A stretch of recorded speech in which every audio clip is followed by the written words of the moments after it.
नमस्कार. आपण बघणार आहोत आज भगरीचे पापड. हे पापड बनवण्यासाठी खूप सोपे आहेत आणि खाण्यासाठी खूप टेस्टी आहेत. त्यासाठी मी ती 1 वाटी भगर घेतलेली आहे. एक वाटीच घेतलेली आहे. वाटी थोडीशी मोठ्या साईजची आहे. आता ही भगर आपल्याला शिजायला ठेवायची. त्यासाठी मी ते एक पातेलं घेतले. ही भगर आपल्याला 2-3 पाण्याने स्वच्छ धुवून घ्यायची आणि जितकी भगर घेतली त्याच्या 2.5 पट पाणी टाकायचं आणि भगर शिजवून घ्यायची. एकदम ह्या भगरीचा मऊसूद असा भात करून घ्यायचा. इथे भगर मी 3 पाण्याने स्वच्छ धुवून घेतलेली आहे.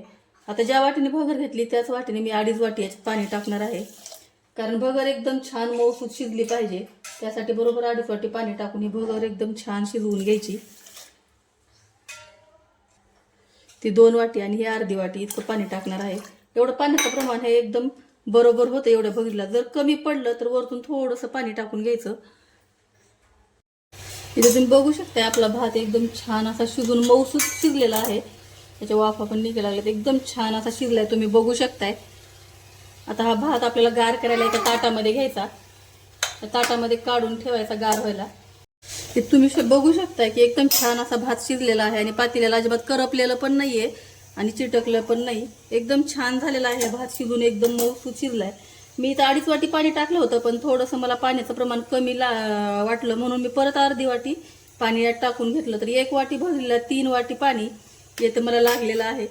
काही भगरीला पाण्याचं प्रमाण थोडंसं कमी जास्त होऊ शकतं, पण 2.5-3 वाटीपेक्षा जास्त अजिबात पाणी लागत नाही. मला इथे 3 वाटी पाणी लागलेलं आहे 1 वाटी भगरसाठी.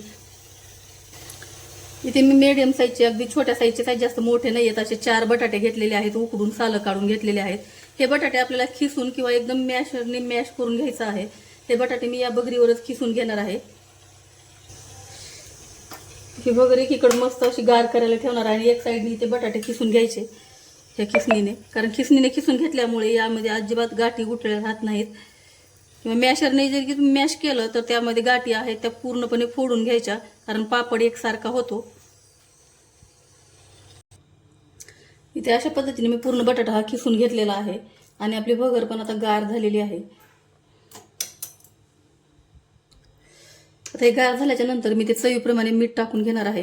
भगर शिजताना आपण अजिबात त्यात मीठ टाकलेलं नव्हतं. त्याचबरोबर मी हिरव्या मिरचीचा ठेचा करून घेतलाय. तुम्हाला आवडत नसेल तर तुम्ही नाही टाकला तरीही चालेल, पण तिखट पापड खूप छान लागतात म्हणून मी त्या आवडीप्रमाणे ठेचा टाकून घेतलाय. आणि हे सर्व साहित्य आपलं भगर, ठेचा आणि बटाटा सर्व साहित्य आपल्याला छान असं मिक्स करून घ्यायचं आणि याचा एक छान असा गोळा तयार करायचा आहे. असं हातानं दाबून मळून याला एकदम फोडून याचा एकसारखा असा गोळा तयार करून घ्यायचा. इथे अशा पद्धतीने मी छान असा एक गोळा तयार करून घेतलाय. तुम्ही बघू शकता किती छान असा गोळा तयार झालेला आहे. याचे आपल्याला तर छान पापड बनवून घ्यायचे. एकदम मस्त असे पापड होतात. बनवायला खूप सोपे आहेत आणि खाण्यासाठी खूप टेस्टी आहेत. चला तर आपण लगेच पापड बनवू. इथे मी पुरी प्रेस घेतलेली आहे. यावरचे पापड बनवून घेणार आहे. तुम्हाला जसे पापड बनवायचे छोटे मोठे त्या हिशोबाने तुम्ही हे पिठाचा गोळा घ्यायचा आणि खाली एक छोटीशी पन्नी ठेवली, त्यावर एक पन्नी ठेवून त्याचे मस्त आपल्याला पापड बनवून घ्यायचे. इथे हा अशा पद्धतीने छान असा पापड झालाय. तुम्ही बघू शकताय एकदम सुंदर पापड झालेला आहे. एकदम गोल गोल पापड झालाय. आता एकदम पातळ पण आहे. हे वाळल्याच्या नंतर आणखीन पातळ दिसतात. ते मी आता एका इथं पन्नी आतरून घेतली, त्यावर हे पापड टाकून घेणार आहे. इथे या पन्नीवर मस्त असा पापड टाकून घ्यायचा. 2 पापड बनवून घेतलेले आहेत. आता राहिलेले बाकीचे पापड पण मी अशा पद्धतीने सर्व पापड बनवून घेणार आहे. इथे या पद्धतीने तुम्ही हाताने देखील हा पापड असा थापून घेऊ शकता किंवा एखाद्या प्लेटचा भार देऊन पण हे पापड आपण छान असे बनवून घेऊ शकता. पण हे थोडेसे छोटे होतात, जास्त मोठा बनत नाही हा पापड.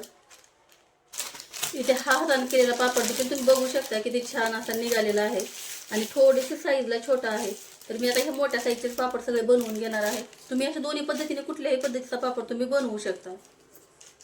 अशा पद्धतीने मी सर्व हे बघीचे पापड बनवून घेतलेले आहेत. याला आता मी आजच्या दिवस घरातच वाळवणार आहे आणि उद्याच्याला 2 दिवस मी कडकडीत उन्हात वाळवून घेणार आहे. हे पापड खूप छान होतात. तुम्ही अशा पद्धतीने नक्की बनवत जा. बनवायला सोपे आहेत आणि खायला खूप टेस्टी आहेत. इथे तुम्ही बघू शकताय आपले हे जे भगरचे पापड आहेत ते मस्त असे वाळलेले आहेत. किती छान हे पापड झालेत. रंग पण खूप छान आलाय. तुम्हाला हे मी पापड आता तळून दाखवते.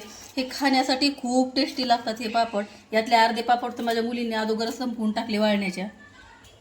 इथे मी तेल छान गरम करायला ठेवले आणि तेल एकदम छान कडक गरम झालेलं आहे. यात मी आता पापड तळून दाखवते तुम्हाला. हे पापड खूप छान फुलतात पण आणि चवीला तरी एक नंबर लागतात. हे पापड तुम्ही भाजून देखील खाऊ शकता. एकदम खूप चविष्ट हे पापड बनतात. तुम्ही बघू शकता तेलात टाकल्या उशीर हा पापड किती मस्त असा फुलून वर येतोय.